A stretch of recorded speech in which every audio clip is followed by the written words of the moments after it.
The UPX Podcast with the property expert. If it's happening in Upland, it's the place you want to check first. With your host too stupid to win and thank me later. Bringing the strategy, news, and cool charts with all the data. This is Upland, where the metaverse goes down. Genesis, San Fran, to Rio, and all around. Don't miss a week, you never know what they'll say next. It's the Upland property experts, baby, UPX.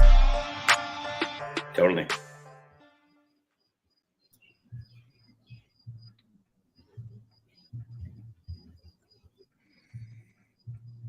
And the CEO and of nowhere.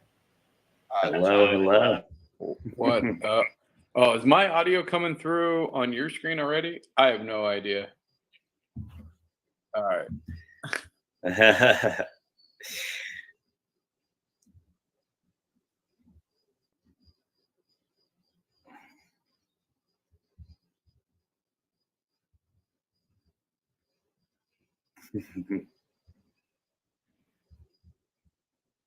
Awesome. So psyched to have y'all. Yeah, thanks for having me. It's awesome to have you guys here. Well, construction. But now I'm Under like construction. paranoid. Yeah, I was like, well, the green screen looks weird, but also I didn't really clean behind the green screen. Anyway.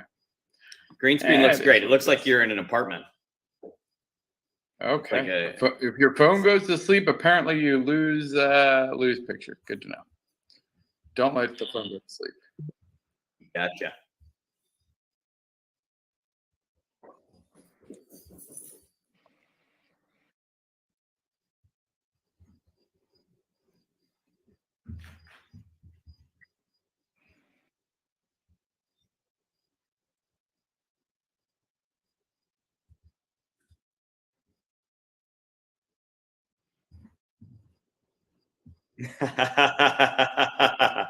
I've lived a couple lives, you know.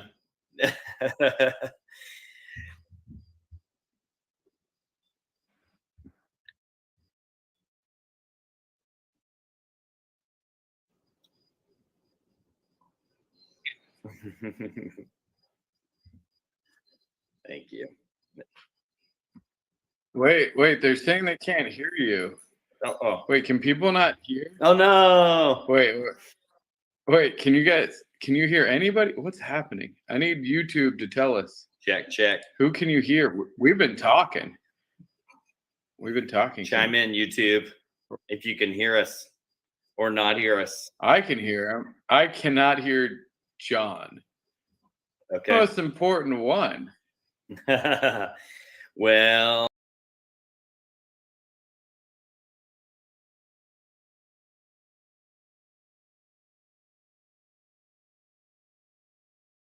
Now you can hear John. What's up? Did we get it? Check. 1428. Check. Okay. I can hear thank me later, not too stupid to win. Then you're fine. Honestly. This is times. Shaq just hacked in. Shaq. Nice. Shaq attack. Boom. Let's give her some butter. What? Oh, wait. We need to be in our room. They're tipping the middle.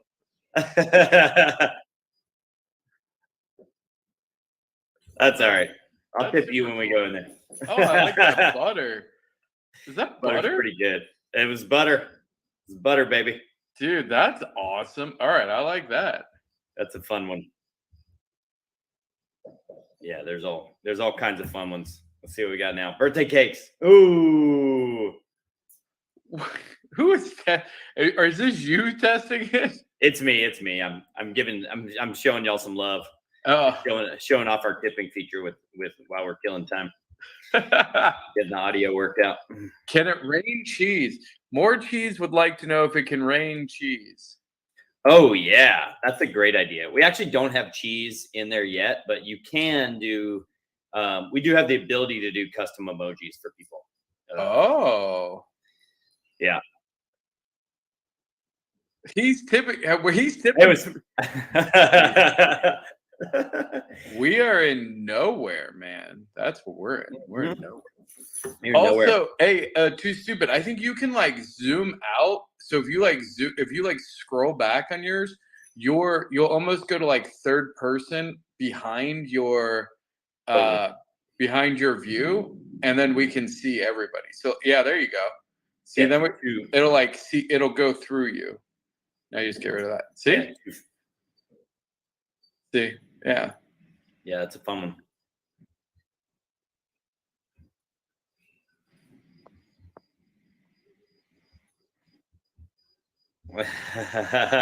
Woo. Bummer. Wait. Well, open the audio. Are you muted on the stream? Here, let's see. I'll see if I get any feedback going in the stream like this. I don't hear feedback, so I'm good. Hello. I don't hear feedback. Yeah. There. All right. Shaq could hear you because she's in I don't know. Maybe she's in the. Well, I just muted. So unmuted. Unmuted. All right, we're unmuted. Let's go.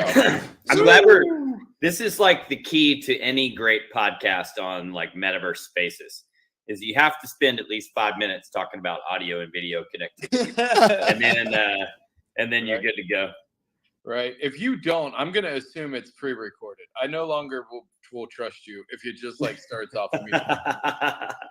Yeah, totally.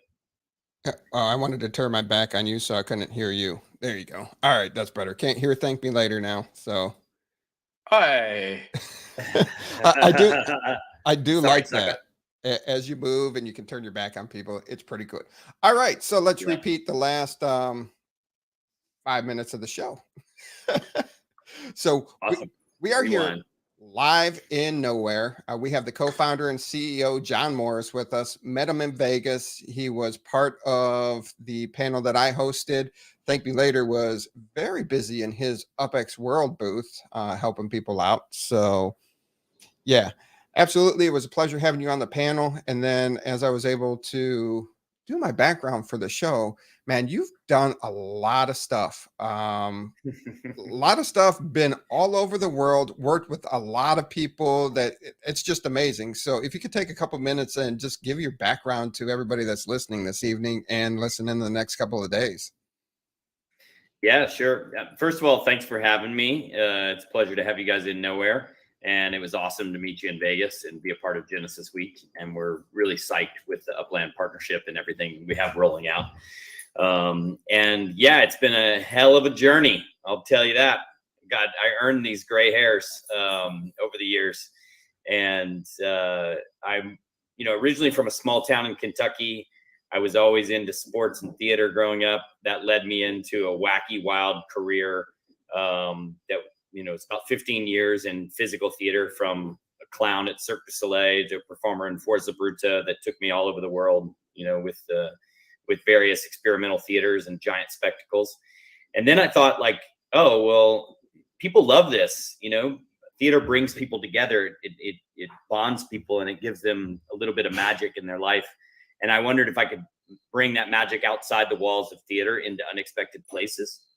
And so I started making work in New York City in public space, and just, got a loft here where I am now in Williamsburg, and just started making work with the community here. And we started a company called the Windmill Factory. And for the last 13 years, we've been doing installations, performances, and events, everything from recreating the night sky on the Hudson River with solar powered wireless LED lights to giant spectacles for AWS or Google, or concerts for Nine Inch Nails and Metric, Phantogram.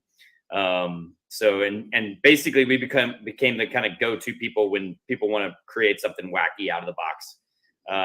And then, fast forward to 2020 or rewind to 2020, pandemic hits, and, we're a live company predominantly, and all of our work dries up. And, everybody was kind of asking this question of, why does it suck to hang out online? And, we then thought, well, if we have moved beyond the walls of theater into unexpected places, could we actually go beyond place and create a digital platform that allows people to not only hang out and socialize with their friends, but also create the types of works that we were creating in real life that are able to bring people together, not only locally in one-off experiences, but on a global scale where anybody could experience culture right on a website or a mobile, app, and basically bring accessibility and co-presence to these fun events and open them up globally. So that's a little bit of a, fast forward through my history. And Nowhere is now 3 years old. We're a pandemic baby. We've got a killer team and got people all over the world, jumping in and creating experiences. And we're trying to do our best to make a tool that brings the world closer together and doesn't pull us apart. Now that's pretty cool. And now some of the stuff I read online as I was doing my research, it says you're from Alabama. It says you're from Kentucky. Where did you grow up that inspired the stars with the pier over there? Because that was a pretty cool project itself, and it took you guys 2.5 years to figure out that technology to make that happen. Yeah. I was born and raised. I was born in Tennessee and raised in Kentucky, and I have a lot of roots in the South. So I remember I was at my uncle had a lake house in Alabama that we used to go to for July 4th. And I'd lay out on the dock and look up at the stars. And, it struck me when I moved to New York City in 2007 that I was like, you can't see the stars here, and you definitely can't see them reflecting off the water like you could in Alabama.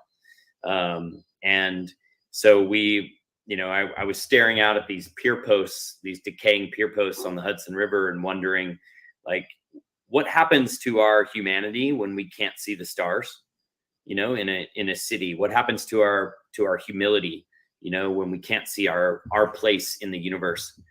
And so I was, trying to make a statement on that. And it was the first time I was working in public space. And so, I naively thought like, oh, we'll just, we'll swim out here on these pier posts and put some lights on them.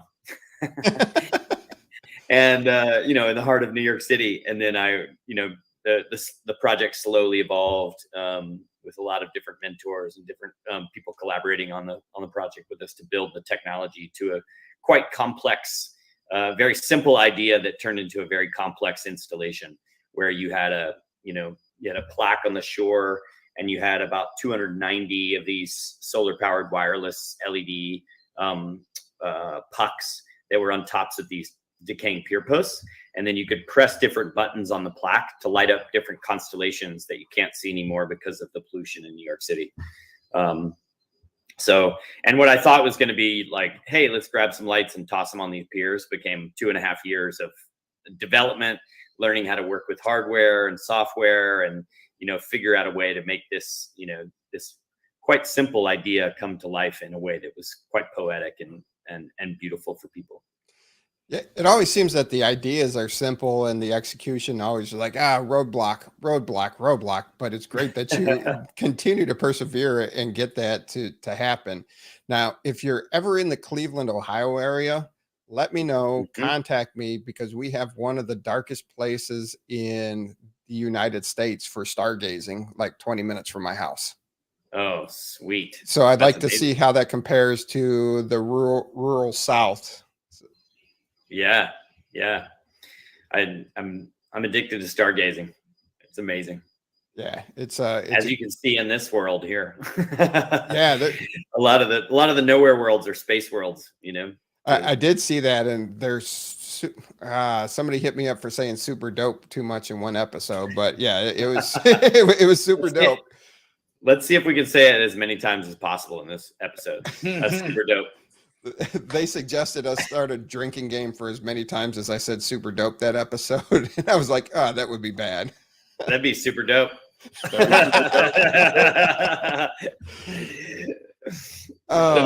We're sending somebody to the hospital tonight, fam.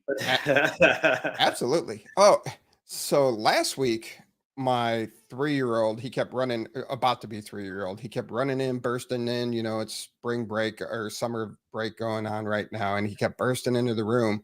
So my wife and him had to tune into the live YouTube show. And she's like, babe, just a little suggestion.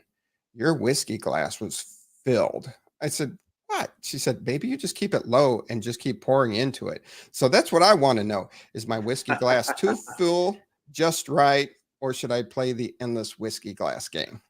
So definitely. Or no one cares or notices that. Oh, my wife was all over that one. Because your glass was always full. So what, you weren't drinking enough? No, it was just really full.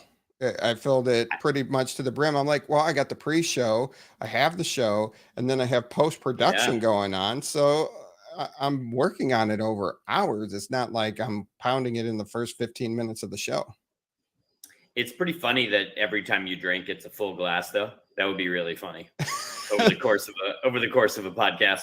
Right? I'm like, it would be the endless glass. Just fill it up a little bit and it just never moves. Take a sip, pour a little more. Take a sip, pour a little more. I'm like, people would call that out too. They're sharp online. Yeah, totally. Ooh, Rob Zilla said she thought it might be apple juice. That is one of the things I want to do with my kids is get Corona bottles, finish them out, wash them out, pour apple juice in it. And when she walks through the door, all the little ones are just sitting there with apple juice and they're like, cheers. That's great. That's some movie magic right there. Yeah. Where are you going? Thank me later. He's buzzing all around. He's cruising around. Looks like we lost him for a sec. You're just flying all over the place. All up in your grill now. He's having way too much fun with this. Now, we lost your audio. Just FYI. Yeah, your audio is gone. Thank me later. He'll figure it out. Now, right now, there's a capacity at 150 people in a space. Yep, that's correct. You can do 150 people in a space, and then you can actually instance out as many spaces as you want within Nowhere. So if you want to do a large concert or a large gathering, you can actually have as many people in a space as, you can have 150 and as many spaces as you want to get up to thousands and thousands. So if you had a big and then name you could live artist, stream. Yeah, exactly. Yeah. Now, that's the way it will work in the future. You guys looking to scale that out? Is it a bandwidth capacity? I understand you're developing the platform and still working your way through it, and it changes by the day. But like, what's your big vision for it? Big vision for that is just to continue to evolve and just stay ahead of as much of the technology that we can push. Right now the break is on the client side a lot of times, because we're trying to be as accessible as possible for as many devices as possible, so we have done tests up to 250, 300 in a space, and that should ramp up in the future. We love the 150 number because it's the Dunbar number, and you never really after 150 people, it's kind of like, especially in these virtual spaces, it kind of gets to be too much. You're not going to meet all those people. And with the spatial audio being able to navigate around, and then you won't hear me over here, and now you'll hear me more after you get past 150 people in an environment on the browser. It starts to get to be kind of ridiculous anyway. That's got to take up some bandwidth. You have 150 people in a space, and if they're not paying attention and all talking, that's really just got to all of a sudden make chaos and craziness. Yeah, we have a bunch of features that help that with, being able to globally mute an audience, so you can mute people if you want to, or you can specifically mute individuals. And then there's a lot of you can amplify your pod. So I can amplify up. Now my voice goes 3 times into the environment. So if I'm on a stage, then I can perform, and then I can drop up into God mic, and now my voice goes across the entire space, including my dog's barking. I like that it's called God mic. Yeah. Yep. It's definitely from the theater days. When you're talking to the whole theater, they call it the God mic. Yeah.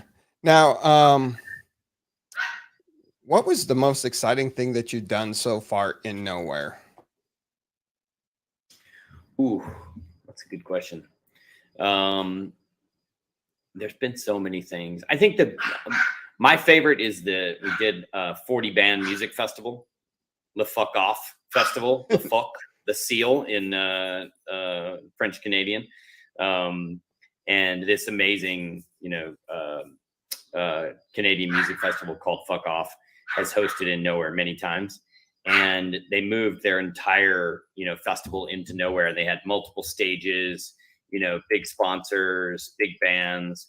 And then you were just like surfing around the different stages, watching the bands. And then the bands would come in and hang out as well. So you'd meet the artists and pop around and meet other people. And it really did feel like a festival environment, because you had like a lounge lobby area where you're networking around, and then you went to drop into the different stages to see all the bands. Hold on one second. My dog going crazy. No worries. No worries. Yeah. I'm still listening though. I can okay. Yeah. Now that's a great festival. And ThankMeLater, what are you doing? Your video's frozen because it's definitely different from, or it's just a little of a delay. Now he's getting in the way. He's getting all up in our grill. He's showing our incredible nav meshes on our pods. Yeah. And the live spaces, you can discover the live spaces. We did have, what happened? Ours was right here earlier. Yeah, I'll take you guys. You want to see some cool stuff? There's some fun stuff in here. Absolutely. Around, I'll show you a few things. I'll show you a couple of the fun capabilities, which you can do AI generated skyboxes in these worlds. So I'll just flip one and you'll see how it completely transforms the space. So that's you can see that as kind of like a pre-made one that I did. We'll do dragons flying in a Western old timey world. And then boom, there you are. And you can see that transform the entire space. And then if you follow me this way, we'll pop up into the blimp over here.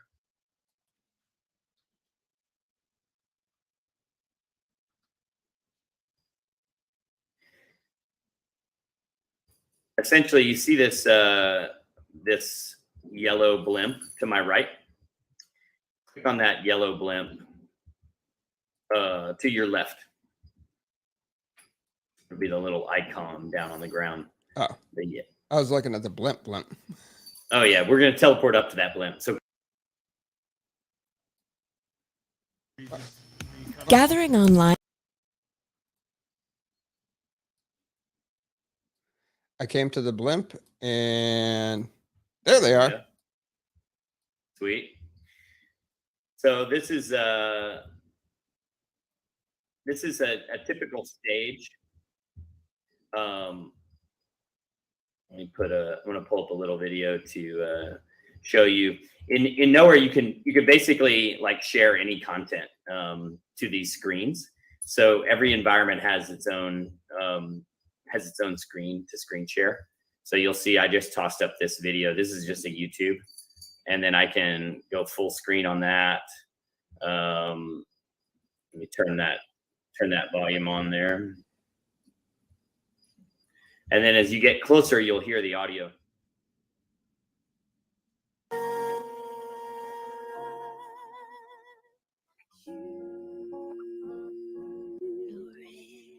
So the cool thing.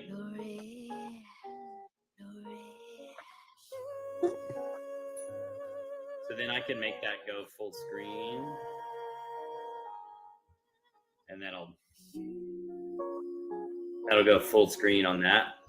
And then you can basically share content, and you can live stream content or screen share however you want. And so that's super fun for Upland, I think, for cafes, for sharing content and being able to like hold a viewing of a race or a hangout or a live stream.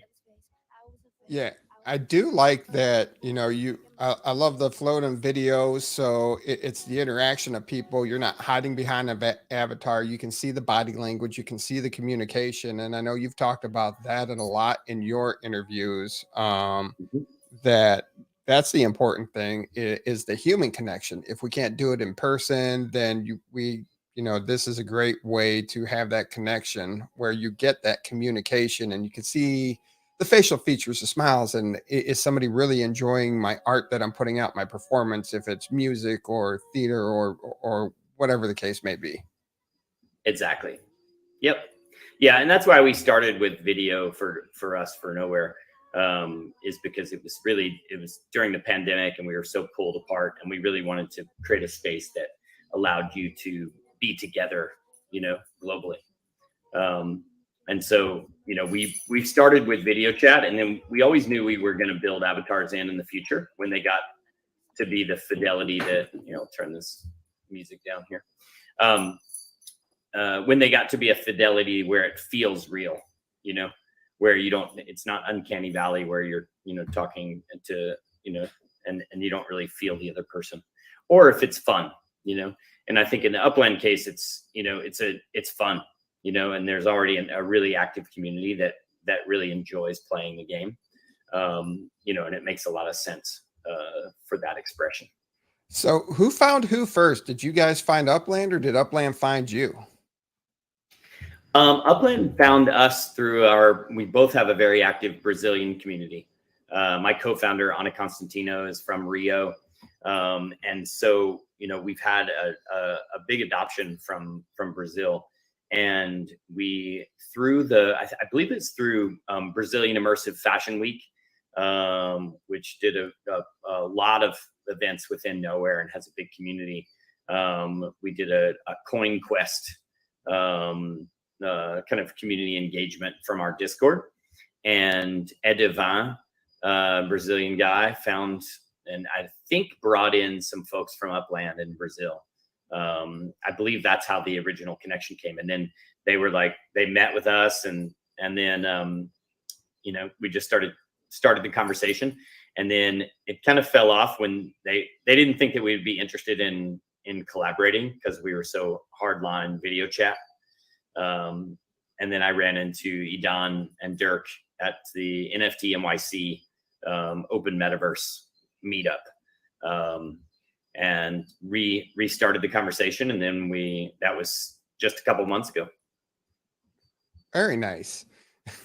The Hyde Park Ninjas want to know if they can host a fight in there because it looks like a great space for a battle. Yeah, bring it on. Bring it on. Let's do it.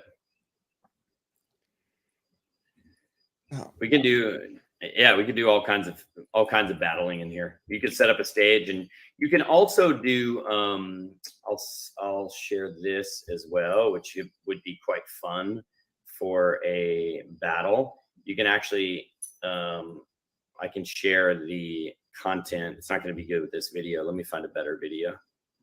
Here we go.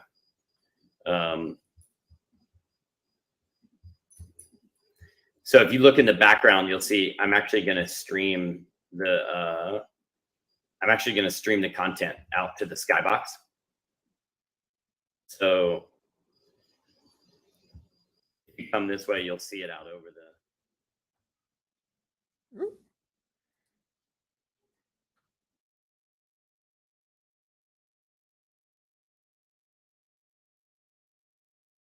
So this is something that if you shot something in 3D, in like 360, like a fight, and then you like stream the fight in a super minimal environment, and then you put the fight or the sports, you can imagine racing, in 360, or any kind of content in 360 that's shared in a virtual space like this. It's pretty sweet. Wow, that's amazing. Yeah, everybody can hang out down there, and it's just broadcast everywhere. Yep. Yeah, and then you can switch. You can easily switch back and forth between the screen and the skybox. Which makes it really fun. Wow. So you guys linked up at NFT NYC, and then you started talking and saying, "Hey, we're not opposed to doing avatars inside your game." And can you walk us through where that went? Yeah, totally. Idan and I started talking, and he was like, we loved your tech. We were like, oh, this is amazing tech. You guys, obviously building something really special. And we said, yeah, what happened? We were excited to work with you guys. And he was like, oh, well, we thought, avatars were a hard line. And I was like, no, let's talk. Let's figure it out. And so, we started jamming. I think the next week, Don and I did. And they knew that they wanted to create these cafes for the community and, start there and then expand from there. And so we just started talking, and, it was at a perfect development time where we were able to, put some development time towards it and really dive in with the Upland team. And we just started working pretty quickly. I think from that conversation to like go time was maybe 3 weeks. Oh, wow. Yeah. And then we pulled it all together within a month. Wow. So it's a real testament to both of our teams, and the Upland team is amazing. And we were able to dive in and, start working with them really easily. And I think as well with the both technologies have been built in a way that we were able to integrate quite easily, in a way that, that is quite seamless, coming from Upland, right into these spaces. And we hope to make it more and more so, for when people are able to start creating their own worlds and their own experiences, their own, games within the platform. Because we've only really scratched the surface of what's possible within these spaces in Nowhere. There's all kinds of, triggered animations, where you can hit a button and it'll eject you, or, you can ride on these, those little platforms over there going up and down. There's a race game. There's, all kinds of animations that you can play and trigger and ride on. And you can build, full on like Fall Guy worlds or race games. We're built on top of Babylon JS, which is, y'all should check out. It's a open source project from Microsoft that Microsoft took under their wing and run now. And it's an awesome game engine that's built directly for the web. And we're about to upgrade to their Babylon 6, which is extremely powerful for building things. And our world builder on Blender really allows you to build really stunning environments, with all of these game mechanics, right for the web. Yeah, I've seen some, just a little poking around I've done. I've seen some amazing spaces that people have already put together. Now with ejecting people, would you be able to, if somebody's like heckling you, could you just like eject them out of their space and it would just shoot them off and with like cool animation? Because that would be pretty awesome in itself. Just be like, get out of here. Gone. Boom. We dreamed about like brainstormed a bunch, like a giant boot, like a host being able to have a giant boot come down and go boom and just like kick you out into the sky. Right now you can just do it like you can kick a person out, or you can block them as a host. So, and that's easy. You can do it from the player list in the upper right. You'll see there's a player list and you see us three there. And then with that, you can see like you can make somebody a host, you can kick them out, or you can block them and you can send a little note to them. And then you can also amplify them. So I can amplify you, right from there, to give you like host capabilities. Yeah, there you go. Oh, wow. That's pretty neat. So now your voice goes 3 times into the space. And then you see in the bottom right, you'll see the God mic. And then you can talk to me way out here. Oh, look at that. Now you're way out there. I can hear you. Like that makes me think of the movie. What was that? Was it just called SEAL Team? And he's like, I am God and I'm in position. 6. Yeah. That was the early 90s with Charlie Sheen. That's totally the one. Somebody said it would be incredible to have marble races with your spheres. So you would race just somebody with this. Oh yeah.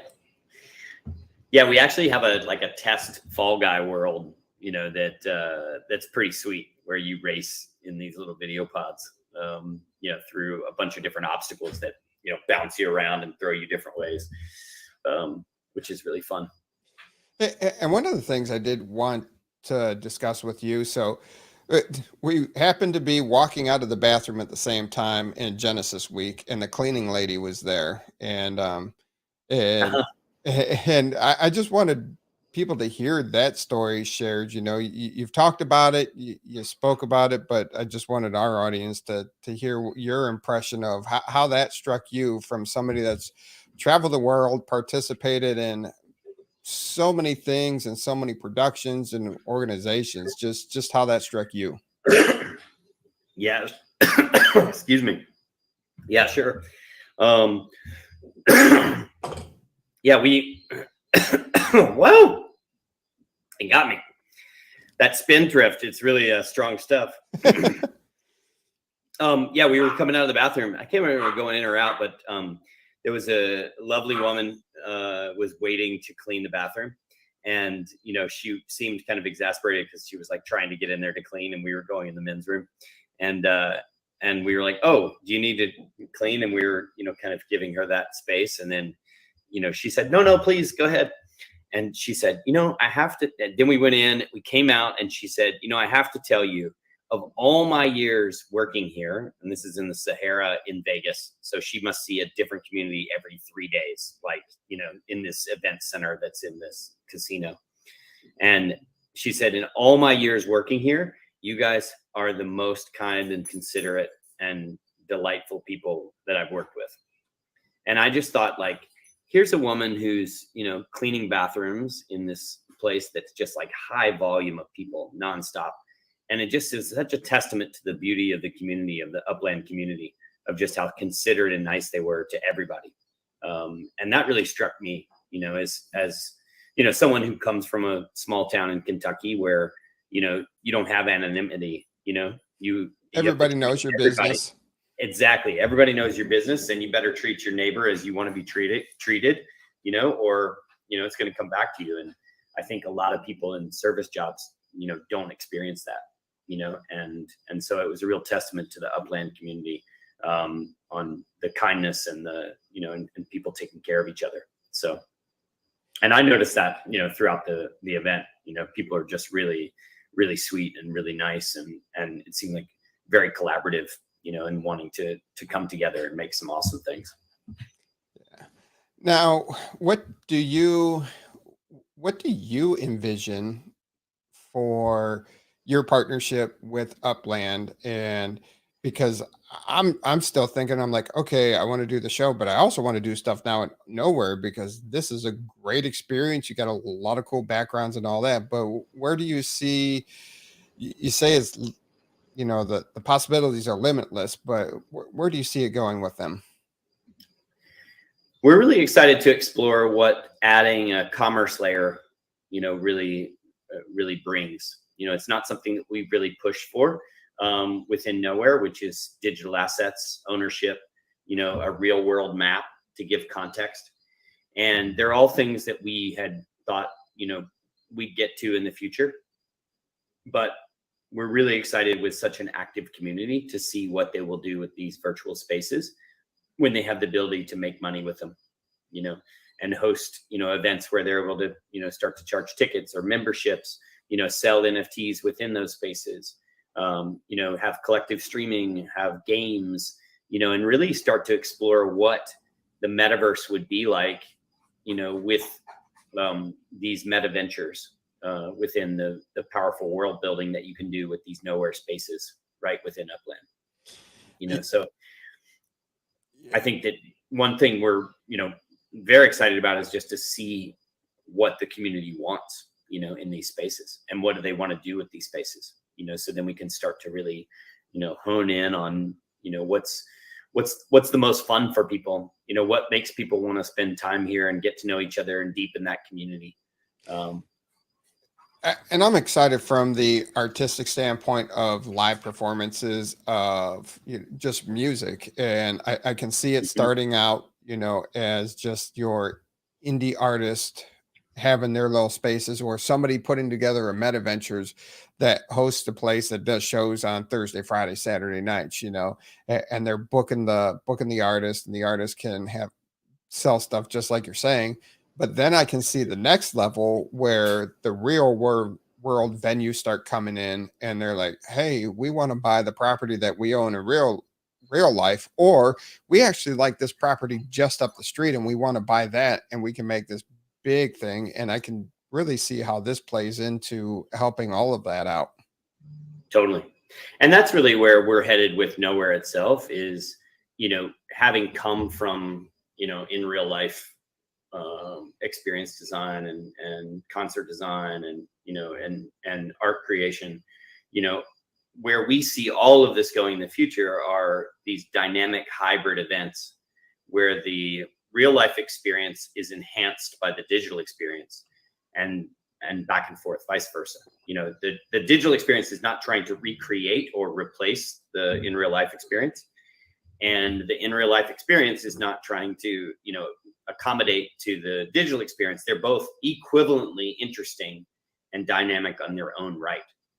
But you can have an in real life concert, say you have Lady Gaga in New York City in an intimate, cathedral, and only 5,000 people can have a ticket there, and be in person. And it's special for those people and for Lady Gaga to perform in that type of intimate environment. Music is best in those environments, But then you can have an experience where you're able to buy a global ticket.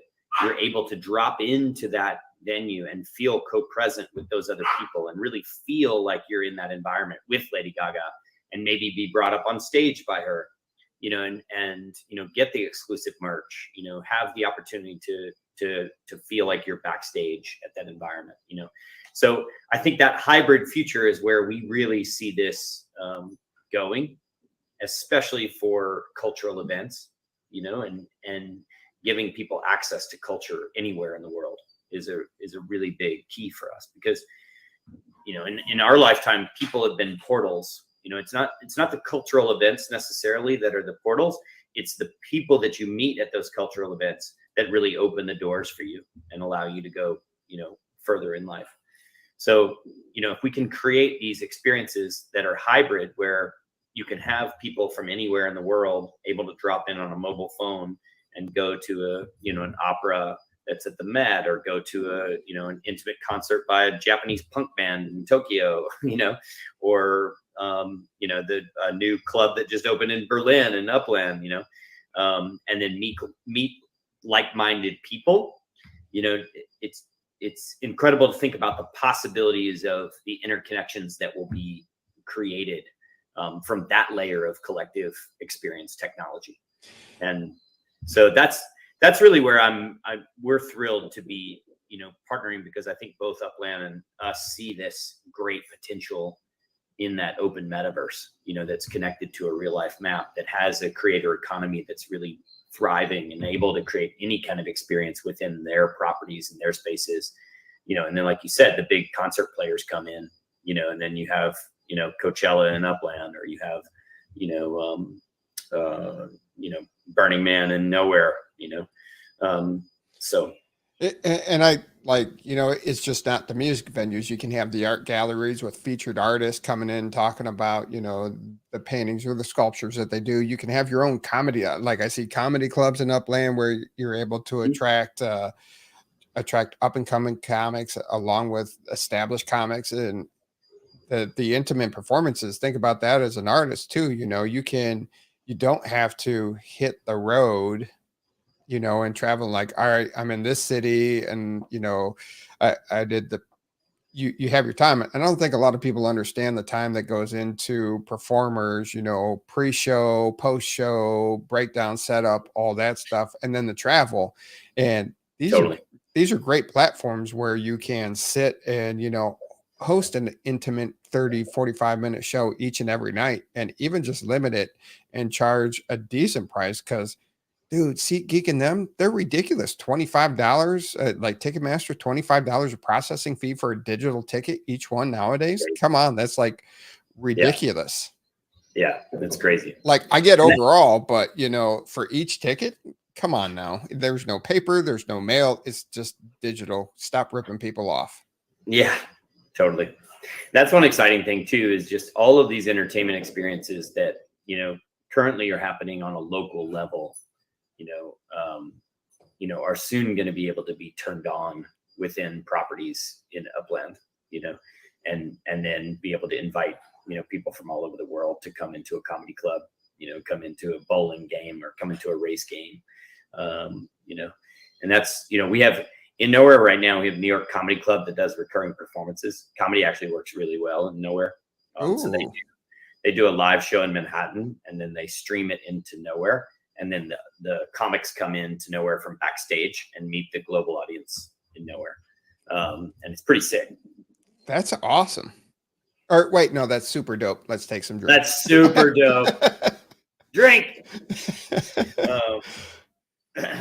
Yeah. Somebody did ask, are there any plans towards using things other than icons in the future for avatars? And I know here in Nowhere, that's the whole thing, is the video for that personal connection. In Upland, what's the plans there? In Upland, you know, we've talked about potentially in the future doing some sort of hybrid system where you can, if you're a host, enable video chat if you want to have the more co-presence feeling of live video. But we're really happy with Ready Player Me. I think Ready Player Me has been crushing, you know, that development and leaning into the open metaverse and being able to carry your digital assets across different platforms. So we're really psyched to have those avatars, you know, and be starting down the road with Ready Player Me and Upland. And eventually in Nowhere, we want to have that kind of choice ability in the future.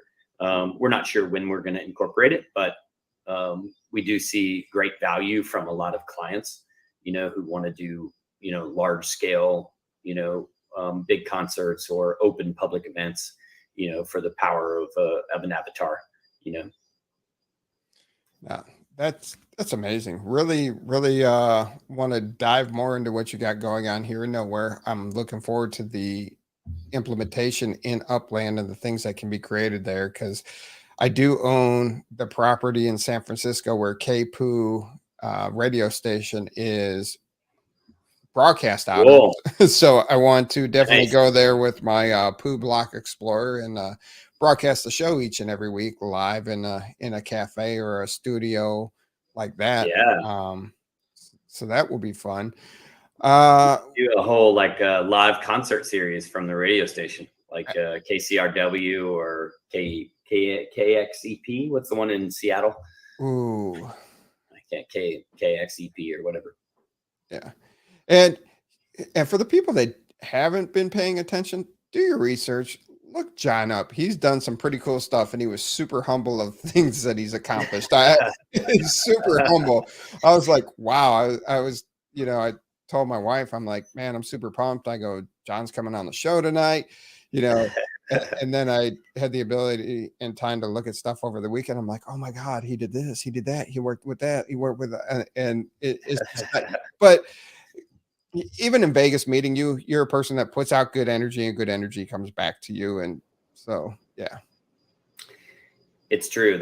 I believe that wholeheartedly. You know, I just want to work with great people on great projects. And I really believe that, you know, I've watched it in my lifetime where, you know, art has changed me, and cultural experiences have really opened so many possibilities in my life. And, you know, I think that people make the place, you know, and if you're a good person in the world, good tends to come back to you and tends to pay off. Yeah. And I do appreciate you taking your time late on a Thursday night to join us and talk to us. Is there anything you want that we didn't capture talking with you today that you want to get out there for people to know? I think that I mean, I'm very curious to connect in, you know, further to the Upland community. So, you know, please reach out if anybody has any questions. We have a Discord in Nowhere where you can ask questions. You can get your own free space in Nowhere right now and start to play around with the technology and get ready for when, you know, it gets incorporated where anybody can have their space in Upland. And, you know, if you're a world builder out there and you know, are working on a game or working on something for Upland, I'd strongly encourage you to check out our Blender plugin. You can go to nowhere.io. I think it's /spaces. And you can download the plugin right there and start building your world on Blender. And then, I think we're learning every day, so love your feedback and thoughts. I really like the Upland community, and it's been around for a while, and, it's really developed, into a great supportive community. So it's cool to be a part of it, and, let us know what you guys are thinking and what your thoughts are, and we'll keep building. Oh yeah. And if you have any questions, you got my contact, and ThankMeLater and myself we'll talk to you about Upland all day long. That's how it started. I love it. We started within a couple of weeks of each other in January 2020, and we've launched the podcast in June of 2020. And we talked about doing the podcast for about 2 months, and we're like, all right, dude, we just got to do it. Let's record and let's get going. And that's awesome. So we got history, we got stories, and we got theories, we got numbers, we got all kinds of fun stuff. So I love that. Yeah. I love it. And if you do want to check out the rest of the show, you do got the StreamYard link. You can hop backstage and catch us there. Awesome. But other than that, we do appreciate your time. Thank you so much. And I'm definitely going to keep in touch, and you can, I'll pick your brain about Nowhere. You can pick my brain about Upland. That sounds great. I love it. All right, John. Thank you Thanks, so guys. much. Thanks, everybody. Have a wonderful night. All right. You too. Oh, ThankMeLater. Where you at? Oh, dang. He just like turned into a disc and disappeared. Oh, wait. I think, hold on. Unmute site. How about now? Yeah, I can hear you now. Okay. Because I had to switch. Anyway. Yeah. Hold on. Magic. No, that was a good time. What did you think overall? Yeah, I really think it's an interesting space. I realize what we should do next time, and what we should do moving forward, is we can just launch the space and then just stream the YouTube. Yes. To it. So we don't have to actually, and then after it, we can jump into the space. But that way, I think that would solve it, because then we can just stream through StreamYard and then just have it streaming into our Nowhere space. Yeah. I really liked, I liked a lot about it. So can't complain. Yeah. And John's such a cool guy. I can't believe he came on. That was so exciting. Yeah. So I'm really excited about working with him more and getting really deep on the Nowhere spaces. If you haven't signed up, please sign up. I'm surprised we didn't see anybody sneak in there, because it was one of the public. I guess we probably didn't. It's called The Middle. We didn't put it out there that much, but yeah. Oh, Morgie was trying to flatter us. Yeah. Well, if you were in the actual space, you could have got all up in that grill. Yes. You could have been up in it with your little pod. What up, Santos? Yeah. And the nice thing there is it was, well, you were doing all kinds of crazy stuff, but yeah, I was trying to figure it out. Yes, we definitely need the puppet abuse video. I don't know what you're talking about. The puppet's full of nonsense. Don't listen to a puppet. He's full of lies. That's puppet abuse. You're going to jail. I don't know what you're talking about. Never happened. I've never met that puppet in my life. So we do have some stuff to go through, talk about. Number one, next week, I will be traveling back. So you're hosting a ladies roundtable. Yeah, I need to organize that, I reckon. Yeah, you need to recognize that. And then in 2 weeks, we will be live from the San Francisco Cafe in Upland. So we definitely have to, we got to get back to San Francisco so we can. Are they paying our flights to San Francisco? Stop being cheap. Then they can meet us in. Take the train. You're in Los Angeles. Take the train. I want my train ticket reimbursed to and from, because I'm in LA, Minton Property. So if I got to go. So how much is the train ticket from LA to San Francisco?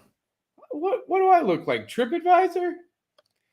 Well, I'm just saying. Let's say it's 600 UPX. Okay. Use your points, right? That's 60 cents. You're complaining about 60 cents. And where's the $100 that you lost of my money on the blackjack table? we were going to bring that up. I know what you're talking about. You're complaining about 60 cents, but we are on July 6th, almost 1 month from Genesis Week, and you still have my missing $100. Oh my God. What is it? How am I paying? Venmo? You're about to get an app. Oh, you don't have Apple Pay. I don't. We'll take care of it later. No. You made a damn thing on it. What's your my email address? What's your Venmo? My email. Do you have Venmo? What's your do. email? God, jeez. We're going with you sometimes. Just put it out. Just put your email up there. It's my first name and last name at Gmail. I don't know your name. Yes, you do. Let's see here. Oh my gosh. I need to pour a stiffer drink with you. Jeez. Yeah, you better top it up. I don't know what your wife was talking about. You need a bigger. You just need like a 32-ounce big gulp. Ooh, that would end in a wrecked. Do. All right, let's see here. Venmo, paste. It says it couldn't find any matches. I'll send it to you. Don't worry. Let's move on. We still have Rodrigo backstage, and I had some cool market stuff I wanted to talk to. So let's go ahead, and Rodrigo has been waiting patiently, and unfortunately, this is his last appearance, maybe. Wait, what? Kind of, yeah. Big news. Big news. It's real world stuff. Got a big score personally for him, work wise. So it's changing things up in his life. But yeah, little big step in my personal and business life. So I'll need to get backstage and focus more on my professional development there. But nevertheless, I'm just leaving the live spaces. I'm not leaving the data analytics or anything like that, or the game or anything. Just the live appearances. That's fair. Yeah, sorry for that. But let's get into analytics. Share the whole screen, entire screen. Yes. Oh, but don't worry, you won't be gone for long. You can't resist us. You will be back on special occasions just to show your wealth and knowledge. Hopefully, it might be. Yeah, at least I at would Vegas. be willing to pick a different time that worked for you. Like we could just even pre-record and play. Yeah, for sure. Because I really like your stuff. So, I think we could find a time each week or every couple weeks to just record like a quick 20-minute segment. Honestly, if you wanted, I would be willing to help with that. Cheers. I'll consider that and see the opportunity to keep going with these analytics that are pretty interesting. And as such, the world has changed. There you go. Century City is. I paid you. There it is. There. I paid you. Stop being a little punk about it. Have you got the notification yet? Not yet. It's PayPal. Waiting. I sent it to your PayPal. Oh, to my PayPal? Okay. Yeah. There it is. Awesome. There.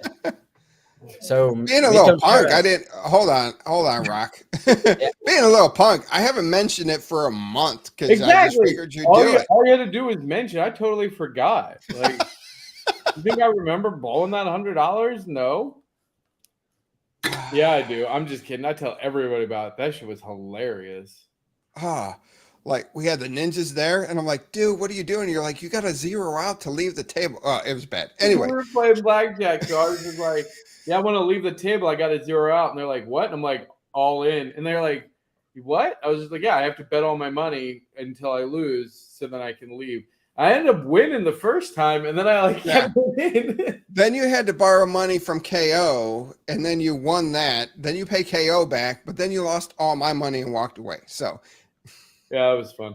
And that's why everybody needs to go to Genesis Week. All right, Rock, we're back to you. Let's get it going. You got this up, and there we go. Yeah, definitely. I need to visit next Genesis Week. Missing out from that much. Put in your vacation now with the new company right now. Block it out. Saturday. Right. Definitely. I'll get my own. So yeah. So Hell's Kitchen still keep going. They are decided to be the next month's community status, community spawn collection status in Upland. So that's brilliant. But Century City is also back in their steps. They have been growing in the past week and a half. So it's going to be a very interesting month, end of the month. Midtown Terrace, they made an event from the 25th until the 5th of July. And we've already seen their results. It was a very good test. They are getting back and adjusting, but that gave Hell's Kitchen the path to get into second position. Man. But there are also other surprises. Hollywood here, after a long time of really not appearing to be anything, they already started to grow there. I don't know what they are doing. Where is what city is Holliswood in? Queens. Is the one from Radish Head. Oh, Queens. well, I was going to say, I found out after the show that our boy Green Turtle's running Hell's Kitchen. Yes. I We didn't said know that last week. Yeah, Oh, was it? Yeah, so I didn't he's realize. leading the movement. Oh yeah, maybe we did talk about it last week. But yeah, because he messaged me about it, and yeah, it was a good conversation. That's I really hope that either I'm on board with either Hell's Kitchen or Midtown Terrace overtaking Century City for sure. Let's go. I don't think it will be Midtown Terrace. They'll be readjusting back to this area because it was just a test, and they are going to prepare in order to know the exact moment to spawn. As I talked to Ben 68 from there. So you just revealed his whole strategy? We are, thanks to this, we are all building our own strategy. Of course. That's a good thing about this, and I love about so much.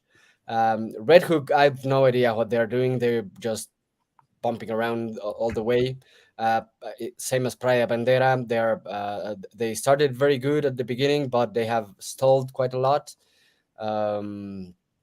Same as Sherwood Forest, they started growing quite a little bit here, but they've been stalling. We are already growing. Finally, we already have kind of a strategy as well. Okay, so how Coilwood is not growing in more interest? You guys are doing, I think, one of the biggest giveaways I've ever seen in Upland for your anniversary, and you guys are just chilling. That secondary market needs to be flooded with people just jumping in and like mashing that, like, let's skyrocket Coilwood. Yeah, in part, we have been a very closed community in the past 2 years. We didn't have the appropriate infrastructure to welcome more people. We had to update a lot of things, so we haven't been that, and I haven't been asked from anyone about anything. But what we're planning to do, thanks to you guys also, we already have over 5 million UPX worth in prizes. We are going to start a scavenger hunt based on structures and map assets, starting the 5th of August until the other Saturday on a fortnight, so that people can fly to Quailwood and Bakersfield and be the quickest to win. We already have like above 30 gifts from that. And you can already register at ablend.me, ablend.me/scavenger. It's already working, so we are preparing everything to launch on the Saturday, August 5th. We are also going to be doing a live event in our server because we are hoping to open it 1-2 weeks before the event, so we can welcome people and start chatting about it. And on that Saturday, we are going to do a live kickstart with another live raffle of 100K for all the visitors that are going to be that day with us. 100K UPX. Wow. Now, who do you think's the leader going into July for locking up the next collection? And who do you think the dark horse is? What do you mean about dark horse? Dark horse is somebody that's going to surprise you, that's going to creep up that nobody was expecting. Yeah, when I was talking about ratings with Morchis, she said, "Yeah, mine is going to get up in the top 20s," and she did that day. Yesterday. So and now she grew another 32 points. Sorry for that. Let me go here. Come on. 32 points. Yeah. So she might be doing something if she plans to advance or take advantage of something. I think it's going to be a very tight fight. We have Century City, we have Hell's Kitchen, and there was Merced Manor. Merced Manor has been growing quite a lot. They would be up here if they would have started with 13.15 something points. They started at place 18. They are now at place 14, and they have been fighting all of us. So if they start doing something, it's quite interesting what is going on in there in Merced Manor. I have no idea who is behind those. That's June and Recurrier. Oh, right. Okay. I'm here. Oh, I'm showing the I was on mute. top 30 from the top 50, and there is no real contender that is really growing or doing things. Fairview, Kansas got a huge drop. They are not even in this board anymore. Who is this one? Broad Channel Queens. I have no idea what they did. They lost so many points. They bricked. Yeah. So there is not much competitors for next month. Century City, Hell's Kitchen, Merced Manor, Bronxville might have a good opportunity if they keep that trend and they understand the rolling average trends and they don't get into a plateau like Hell's Kitchen did. So yeah, I think it's going to be a very close and interesting end of the month, and maybe someone else might appear here in the top 20s to fight that what do you call it, dark night, dark close, dark horse. Yeah, dark horse course. Yeah, no, Recurrier was reaching out to people for Merced Manor to build, because I think I'm building a bunch of townhouses there, so they're definitely building out. He's doing something positive. Yeah, congrats on that. Yeah, I mean, if you're running the ladies is launching in Merced Manor. There you go. Lots of big and Bronxville as well. Yeah, so I wouldn't. And Quailwood as well. I wouldn't sleep on Merced Manor. Oh, and Bronxdale. Yeah. Ow. So yeah, definitely it's going to be a very interesting time, and more so what happens with the next month, with August in September. If there is no real contender right now, there is no dark course, then hope everyone help us Quailwood to grow up. Shouldn't even wait. Let's get Quailwood up this month. Yeah, could be an interesting. Quailwood's the dark horse, eh? Yeah, let's work with some of the people that have a lot of properties that they can sell, and get some people in that can be big players to help Quailwood jump up. Yeah. Oh, yeah. They're sold out. Yeah. Oh, what's your market? What's your secondary like? Quite high, but not completely. Well, there you go. Regulated. That's why. But we still can make some interesting trades. Well, good luck, Quailwood. I love this stuff. So, congrats on your new job, by the way. Super exciting.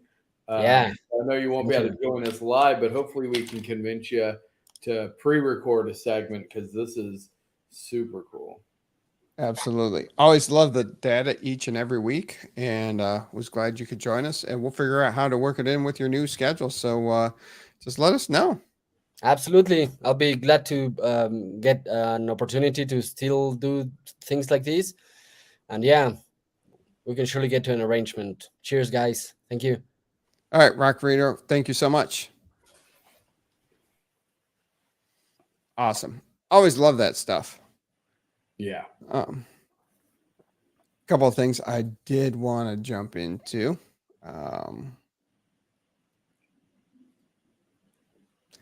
Luckily, there was no big news from Upland this week. They did a 4th of July thing, and that was about it.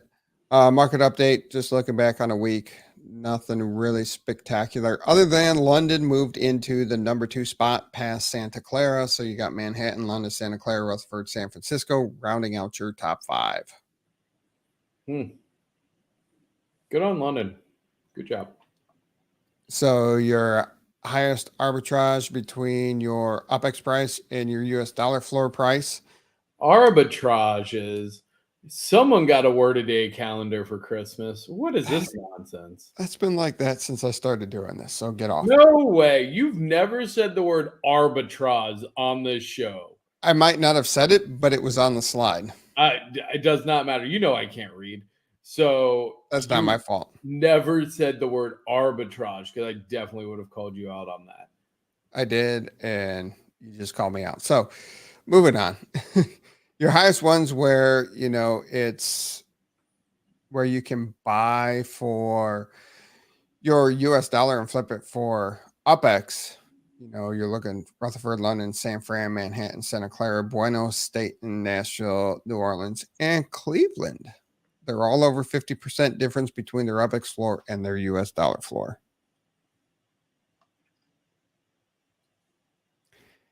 And then if you look at your lowest city ones, where it's better to buy for UPX and sell for US dollar if you're trying to get your money out of Upland, Detroit, Rio are both under 30%, and then Sao Paulo's under 40%, and then you have Oakland, KC, Bakersfield, Chicago, Queens, Fresno, and Porto, all over 40%, but under 46%.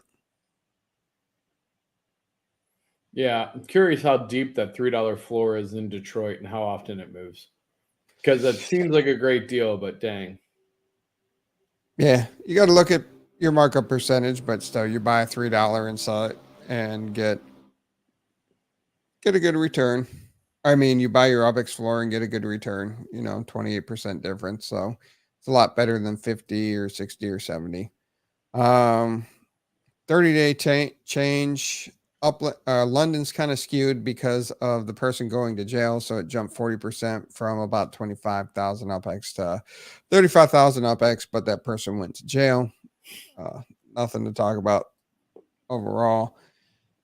12 weeks, your top 5 UPX is down, and your US dollar is down over the last 3 months. Pretty similar, nothing too. I mean, your top 5 are down over right around 30%, between 25-30%, but not looking good.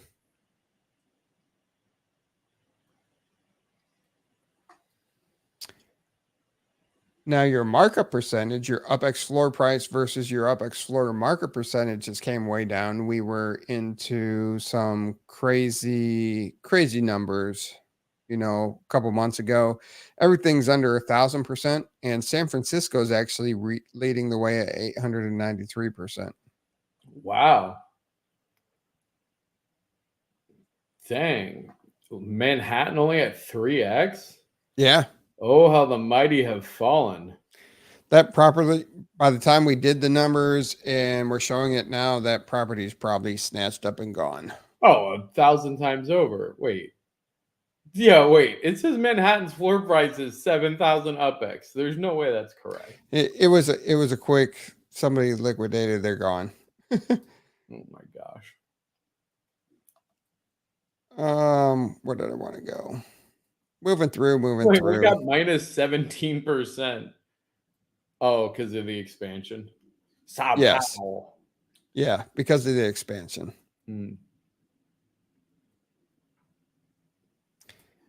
Keep going.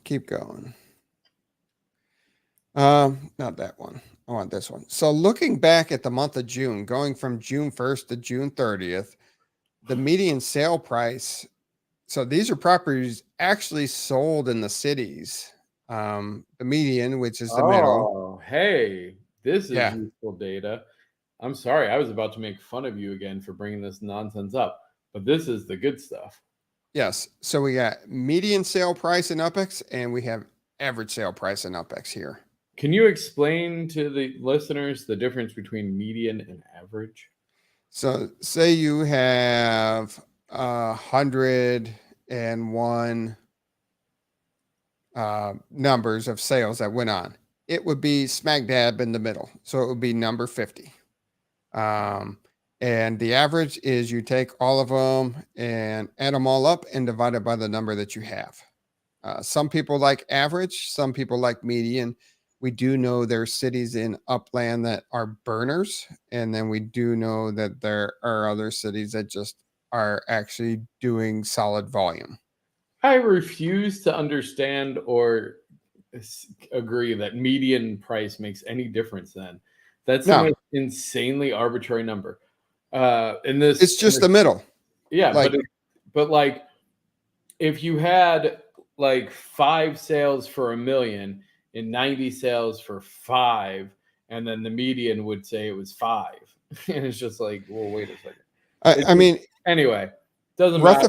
If somebody wanted to see it, the average makes a lot of sense. I mean, that's impressive. Manhattan sitting at 118,000 average. Yes, that's pretty cool. Like, to me, the average says a lot about something. I mean, even London, very impressive. Almost 60,000 average sale. What would be good is a number of sales next to it. But because, like, for instance, if Manhattan sold 3 properties where San Francisco sold 300, it shows above, below. I don't know what that means, but yeah. And you look at Manhattan, 82 is the median price, so that's smack dab in the middle, but the average is 118. People aren't buying burners in Manhattan. No. People aren't buying Manhattan. I've never heard somebody be like, I'm buying me a Manhattan burner this week. No. The first place to ever have burners was Fresno. Right. And Fresno and Detroit are not on either of these lists. Why not? Because these are the average sale prices. This is where the top dollars are playing. No, I want to know. I'd be curious. Detroit with as many burners, is the average $3 or is the average higher because there's actually other big sales going on? We don't know because you didn't pull the data. Oh, hey, look at this. Hold on. I don't like getting called out immediately. Hold on. What? Oh, it is the total number of transactions. You had all the data there. Yeah, let me reformat it. I got UPX and I got US dollars. Hold on. I had it set up just to sort some data. Resorting really quick. All right. Now I can go back to sharing. It's still black. We know. All right. So do you want to see UPX or US dollars? US dollars, please.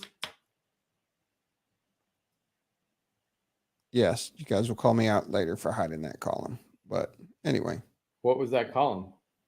It was the 5% that Upland takes. All right. So this is US dollars. Down here, I've messed up my. That's horrible. I messed it up. You're just doing a sum? Yeah. I sorted the. Oh gosh, I can't watch you do this so painfully. Either way, that's what I wanted. It was giving you. It even gave you the suggestion of like, "Hey, buddy, we get that this is technology beyond your grasp. Let us help you out. We think we know what you're trying to do." Whatever. There you go. So the point is I like to watch out of context, bro. That is. it was there. I sorted stuff. Whatever. I wasn't going to pull up the spreadsheet, but ThankMeLater asked me for it. So whatever. But either way, I think that's pretty interesting. Players earned almost, after Upland takes their cut, they earned almost $285,000 US dollars in selling property. But if you want to look at Detroit, so they had 642 transactions in US dollars. Their average sale price was $21.38, which was 706% markup. It was the average markup percentage for the sales price. The median sale price though was $4.05. That's something that I'm going to look at too, is getting the breakdown there. But as you can see, the median right in the middle, 405. So definitely there were some high price burners going on in Detroit last month. Yeah. Los Angeles, though, came in with an impressive 51,000, about $500 in sales. The median was $5. The average was 1632. I haven't heard of any Los Angeles burners. No, but if you're gonna buy into Los Angeles, like I think the USD price on that's pretty low. Yeah. Oh yeah, it is. Yeah. And even Berlin was rocking. So London had 47,000. Uh-oh. Somebody upset. Uh-oh. Someone's not happy with the median sales price in Los Angeles. You're mad about things? Is mommy making you mad? Yeah. Well, it's bedtime, buddy. I love you too. He's really hamming it up for the mic right now. Oh, he is. Absolutely. No, not him. You. All right, buddy. Go see mama. It's bedtime, okay? I love you.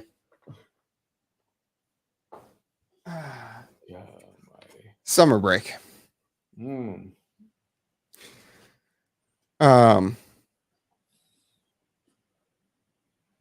What else did you want to see here?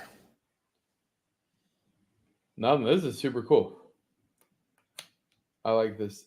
We definitely can dive more into this data set later or in future episodes.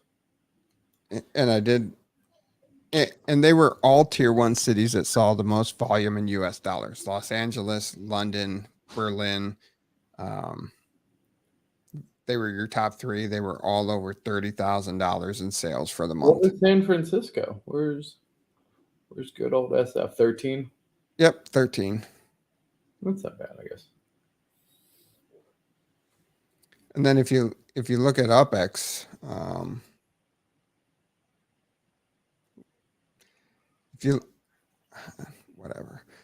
if you look at UPX though,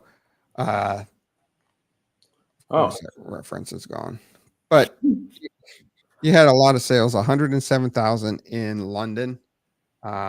It was median. Oh, damn. I don't like median market price. Where's the average market price? Average market price, 1,500% in Manhattan. Only 183 sales. But still, wow, an average of, wait, so do we have total UPX sales volume? Yeah, I will fix that really quick. Well, no, because that's dollars, right? No, this is UPX. Oh, that's UPX. But wait, I thought you had total dollar sales too. Yeah. That's just somewhere else. Total dollar sales right here. Oh, it's a different tab altogether. Yeah. Gotcha. And then here's your total UPX sales. Gotcha. So let's see here. So even though Manhattan didn't do very many, still did 21 million. Look at London pumping out 100 million UPX in sales. But look at Berlin, 216 million in sales. Wow. What the hell happened in Berlin? Well, you had the Berlin release, and then you had the Thrifty Trader. So you would expect higher transaction volume. You'd expect the total sales to be there. But I was surprised that even the median sale price was still 177.69% markup. So it wasn't even like you were getting, there were deals, and you do have the floor there that under mint, but it's nowhere close to what people think. Yeah, that's impressive. Good job, Berlin. And then even the median sale in Manhattan was over 1,000% markup. You know what, though? I think this is an important thing. Can we just scroll down? Because I don't think any city has an average of under 100%. No. So I think that's a really important piece to call out from this data set is that everybody who's out there complaining about, oh, I have to sell for under mint, nothing is selling, et cetera, the data actually says otherwise. The data says that on average, people are selling for over mint and oftentimes quite a bit over mint. So I really, as much as we see these floor prices being, cutting a mint, there is a lot of transactions still happening at the higher end if you know how to play the game. And then even if you look at it, Los Angeles had the lowest median markup, so that's right in the middle at 101%. And they had almost 4,000 transactions. Next one was But Las their Vegas. average transaction was still 137. So Right. that's what I'm saying. Like on average, you're making money. Like if you know how to do it right, if you know how to position your properties, if you know which ones to mark up and how to, do all that. Happy Jack says burner properties might rise for that. That might play in some place. Like I bet Detroit's percentage is crazy, but you don't usually have LA burners. What's Detroit's average UPX markup? Detroit average markup was almost 400%. Yeah, so there is a great, and Rio being at 370. Those are the kind of numbers that I would expect from a burner city. Oh my gosh, Fresno crushing it at an average of 1,100. But I think for LA, usually don't burner LA because it's too costly to do that. Now, if you look at US dollars, yeah, you have the median markup percentages well under 100% for the first. Sure. But that's USD. Like that's Right. people cashing out. Like that's scared money. Like I don't really count that. And even if you went with the average sale price, I went wrong way there. Even if you went with the average sale price, you only have the 6 cities that are under 100%. And yeah, Los Angeles, Arlington, Las Vegas, London, New Orleans, and Chicago are under 100%. Everybody else is over 100% for the average markup percentage on their sale price. So out of 28 cities, you have 22 of them selling over 100% on their US dollar. Yeah. On average, and you're not buying burners with US dollars. Probably not.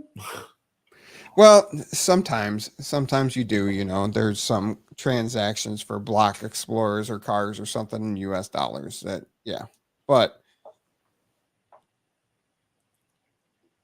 yeah. All right. So I figured you'd like a month recap there. So Yeah, no, that's super cool. I really like that data set. I would definitely be interested in looking at that more in the future because I think it tells a lot of good stories. And really, to me, like those average sales numbers, I don't really like the median numbers, but the average sales numbers and the percentage markups and things like that, to me, really speak to the health of a city and of the overall economy, which is things, especially in UPX, are not on average selling for under mint. There you go. Like that is, to me, a really big headline in the UPX world, in the UPX Upland. Diesel, Pete's brain. The Upland UPX economy. That's what I wanted to say. Upland UPX economy. By saying, hey, nothing is on average. Every single city is selling for over mint. So just do better. Yeah, I really, you challenged me last week and I already had it in my thought and plan to do that. And then my wife was like, what were you doing? I'm like, figuring stuff out. Don't worry about it. Hey, did you see that Upland chopped up our last episode and put it on Instagram? No. That's what that group text was with the ninjas today. SC Kicker said, hey, did you guys see this? And it was our Instagram chop up, and they chopped up our interview with Crypto Worm from last week. Oh, super cool. Yeah. Dude, did you buy the same glasses as me? Did you buy the same glasses as me? I've had them for a while. No. Nope, they're different. All right. I was like, oh, it's looking kind of blue. Yeah, no, the frame is blue. The front frame is blue. I'm blue all the way across. Anyway, no, that was awesome. Shout out to Molly for hooking it up, chopping up the episode last week. She's like, hey, I chopped up your episode. Can I post it on our social? I'm like, absolutely. And they loved everything with Crypto Worm, so they made the whole little reel about us and Crypto Worm. Dang, that's awesome. Yeah. I have to go check that out. We did cover the Spark Exchange last week. Still a week later, I think it's going to end up okay. Oh. Oh my God. I think we might have to end the show. And that's it for tonight, folks. Absolutely. Definitely check out next week's episode. ThankMeLater will be hosting a roundtable with the ladies. I will be traveling back from a nice getaway with my beautiful wife and mother of the 4 children and the screaming devil that's interrupting the show right now. And then I love that little guy. I do. Wrap it up. Like, subscribe, follow us, check out Nowhere. And June 20th, we'll be live from a cafe in Upland. So you won't want to miss that either. Until next week, everybody be safe, have fun, and we'll see you in the metaverse.